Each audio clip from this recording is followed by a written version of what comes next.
Hello दोस्तों। Intermittent fasting वजन कम करने का, डायबिटीज कम करने का, ब्लड प्रेशर कम करने का, आर्थराइटिस कम करने का, बहुत सारी तरह की बीमारियों को कम करने में हमारी मदद करता है। लेकिन ये फास्टिंग वाले जो पद्धति है ये डिस्लिपिडीमिया वाले पेशेंट्स या कोलेस्ट्रॉल वाले पेशेंट्स में किस तरह से उपयोगी है और फास्टिंग वाले पेशेंट्स को क्या क्या इंपॉर्टेंट टिप्स फॉलो करने चाहिए अपने कोलेस्ट्रॉल लेवल को बेटर वे में कंट्रोल करने के लिए आज हम बात करेंगे।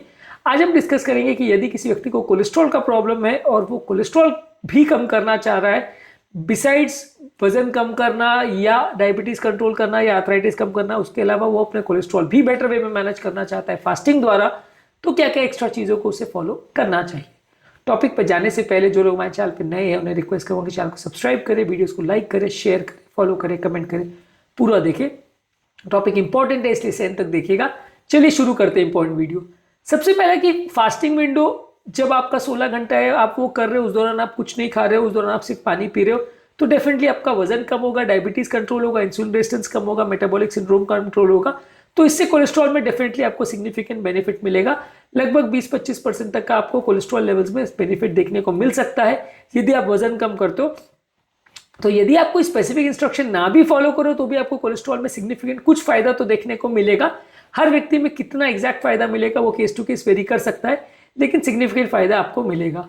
कुछ एक्स्ट्रा चीजें जो आप कर सकते हो वो ये है कि जब आपका खाने का विंडो पीरियड है, यानी जब आपको 7-8 घंटे खाना है, तो उस दौरान आपको ध्यान रखने की आवश्यकता है कि आप सैचुरेटेड फैट्स वाली चीजें मत खाएं। आप olive oil, avocado, nuts, seeds और फैटी फिशेस ये सारी चीजें खाएं। Salmon, mackerel, tuna, sardine fish, इस सब में ओमेगा 3 फैटी एसिड्स होता है, ये आपके गुड कोलेस्ट्रॉल को बढ़ाता है, बैड कोलेस्ट्रॉल को कम करता है, तो इसको आप ज्यादा खाएं। सैचुरेटेड और ट्रांस फैट्स वाली चीजें जैसे red meat, full fat, dairy products और बटर, चीज, ये सबको ज्यादा नहीं खाएं। तली हुई चीजें, बेक प्रोडक्ट, प्रोसेस फूड्स और तली हुई जो चिप्स वगैरह है, ये सारी चीजों को ना खाएं। ये सारी चीजें आपका वजन भी बढ़ाएंगी, फास्टिंग को भी निरर्थक कर देगी और आपका कोलेस्ट्रॉल वैल्यूज को भी गड़बड़ करेगी। इसके अलावा हाई फाइबर वाली चीज़ों को ज़्यादा लीजिए, जैसे होल ग्रेन्स है, oats, barley, rice, quinoa, brown rice, whole wheat, इनको ज़्यादा खाइए। ये आपके कोलेस्ट्रॉल लेवल को कम करने में मदद करेगा। इसके अलावा बहुत ज़्यादा सब्जियों को ज़्यादा खाइए, सब्जियों में फाइबर कंटेंट अच्छा होता है जो कि कोलेस्ट्रॉल को कम करता है। ओट्स है, बीन्स है, चने हैं, दाल है, राजमा है, मोठ है, मूंग है, मूंगफली, ये सारी चीज़ को ज़्यादा खाइए। फलों को भी आप खा सकते हैं, लेकिन मैं बहुत ज़्यादा फलों को रिकमेंड नहीं करता हूँ। फ्रूट जूसेस तो बिल्कुल मत लीजिए। फ्रूट्स भी अगर ले रहे हैं तो एप्पल है, संतरा है, मौसम्बी है, नाशपाती है, अमरूद है, कीवी है, एवोकाडो है, इन फलों को ले सकते हैं, पर कोशिश करिए कि खाने के बदले इनको लीजिए। बहुत ज़्यादा एक्स्ट्रा में मत खाइए, नहीं तो वजन बढ़ेगा। इसके अलावा दालें हैं, चने हैं, अंकुरित चीज़ें, इनको ज़्यादा मात्रा में खाइए, इसमें फाइबर का स्रोत अच्छा होता है तो कोलेस्ट्रॉल कम करने में मदद करेगा। इसके अलावा जो भी खाद्य पदार्थ आपको खा रहे हैं उसमें पोर्शन कंट्रोल करने का ध्यान रखिए, वजन बढ़े नहीं, इसके लिए कोशिश करिए कि जो भी खाद्य पदार्थ खा रहे हैं बहुत ज़्यादा मात्रा में नहीं खाए, ओवर ईटिंग मत करिए। इसके अलावा सारे मैक्रो न्यूट्रिएंट्स का विशेष ध्यान रखिए, कार्बोहाइड्रेट्स, फैट्स, प्रोटीन सबको बराबर मात्रा में खाइए, संतुलित वे में खाइए, एक बैलेंस डाइट मेंटेन करिए और विटामिन मिनरल्स पर भी फोकस करिए। इसके अलावा ज्यादा मात्रा में पानी पीजिए और 2 से 3 लीटर पानी पीने से आपकी भूख भी कम होगी, आपका फास्टिंग भी बेटर होगा। शुगर वाले ड्रिंक्स जैसे चाय, coffee, cold drinks, fruit juices, ये सारी चीजों को बिल्कुल बंद रखिए। इसके बदले पानी, हर्बल ट्री या नॉन शुगर कंटेनिंग बेवरेजेस को ले सकते हो। शुगर वाले खाद्य पदार्थ जैसे व्हाइट ब्रेड, पेस्ट्रीज, शुगर वाले स्नैक्स है, रिफाइंड कार्बोहाइड्रेट्स और मैदे की बनी हुई सारी चीजें, इनको बंद रखिए। मैदे की बनी हुई ज्यादातर आइटम्स आपके जो है कोलेस्ट्रॉल कंट्रोल को भी बढ़ाती है, बॉडी का इन्फ्लेमेशन को भी बिगाड़ती है, तो इनको अवॉइड करिए। जो खाद्य पदार्थों में हिडन शुगर्स है इनको भी अवॉइड करिए। कई चीजों में high fructose corn syrup, maltodextrin और माल्टोज ऐसी चीजें होती है जो कि आपका शुगर वैल्यूज को बढ़ाती है। ये शुगर एक्चुअल में चीनी नहीं होता है, लेकिन चीनी से भी ज्यादा खतरनाक होता है और बॉडी में और ज्यादा नुकसान करता है। कई बार लोगों को बिना बताए शुगर फ्री के नाम पे इन सब चीजों को दे दिया जाता है, तो इनको अवॉइड करिए।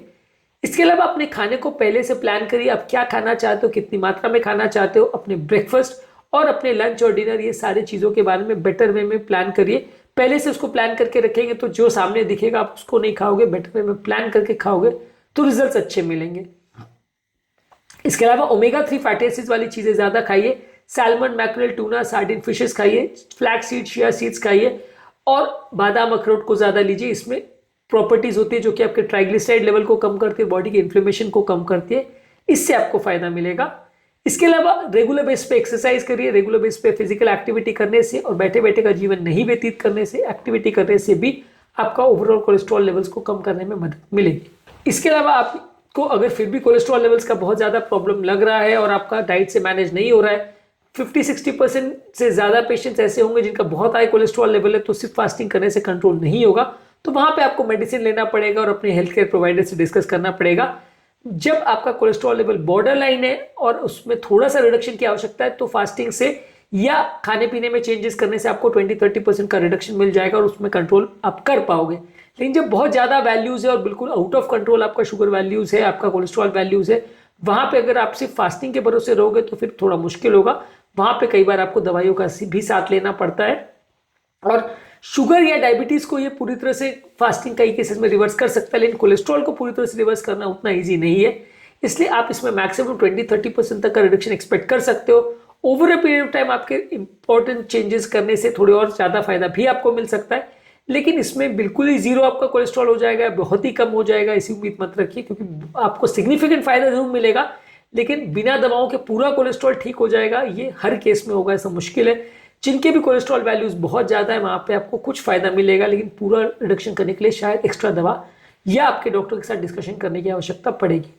आज के टॉपिक में हमने बात करी कि अगर कोई व्यक्ति को कोलेस्ट्रॉल का प्रॉब्लम है और वो इंटरमिटेंट फास्टिंग करना चाहता है, तो क्या क्या चीज़ों को उसका विशेष ध्यान रखना चाहिए ताकि उसको कोलेस्ट्रॉल कंट्रोल करने में भी एक्स्ट्रा फायदा मिले।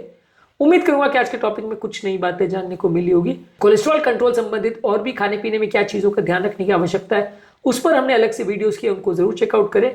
टॉपिक एंड करने से पहले जो लोग हमारे चैनल पर नए हैं उन्हें रिक्वेस्ट करूंगा कि चैनल को सब्सक्राइब करें, वीडियोस को लाइक करें, शेयर करें, फॉलो करें, कमेंट करें, पूरा देखें।